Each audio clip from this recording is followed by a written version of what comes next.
ஆனால் நக்கீரன் அவருடைய கஷ்ட நஷ்டங்களை வீரப்பனுடைய உண்மையாக அவர் என்ன நினைக்கிறாரோ அதை கொண்டு வர்றதுக்கான முயற்சியில் தானே ஈடுபட்டவர் நக்கீரன். இது வந்து வெளிப்பார்வைக்கு இப்போ தமிழக அரசு கூட விருது ஏதோ வழங்கியிருக்காங்க. அப்போ இதெல்லாம் வந்து வெளிப்பார்வைக்கு வீரப்பன் வந்து ரொம்ப கஷ்டம். ஆனால் வீரப்பன் இது நக்கீரன் கோபால் வந்து வீரப்பன் விஷயத்தில் நல்ல சல்லி பார்த்தார். இதில் எந்த மாற்று கருத்து இல்லை. நல்ல காசு பார்த்தாப்புல. அதுக்கு முன்னாடி வந்து அவருக்கு அவ்வளோ ஒன்றும் இல்லை. சாதாரணமாக இருந்த நபர் பணம் நல்லா பார்த்தார். இது தவிர வேறு எதுவுமே இல்லை.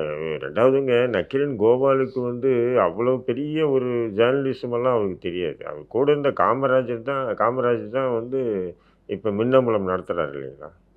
அவர் தான் ஜேர்னலிசமு. நீங்கள் வந்து பார்த்தீங்கன்னா அவர் தான் ஃபுல்லாக இது பண்ணுறது. இவர் வந்து ஒரு ஆர்டிஸ்ட்டு. கோபால் வந்து ஒரு ஆர்டிஸ்ட். ஆர்டிஸ்ட்னா வரையக்கூடியவரா? அட்டைப்படத்தை அப்போல்லாம் வந்து அட்டைப்படம் வார பத்திரிகைகளுக்கு அட்டைப்படம் வரைஞ்சி கொடுக்குறது, டிசைன் பண்ணுறது அதுதான் கோபாலுடைய வேலை.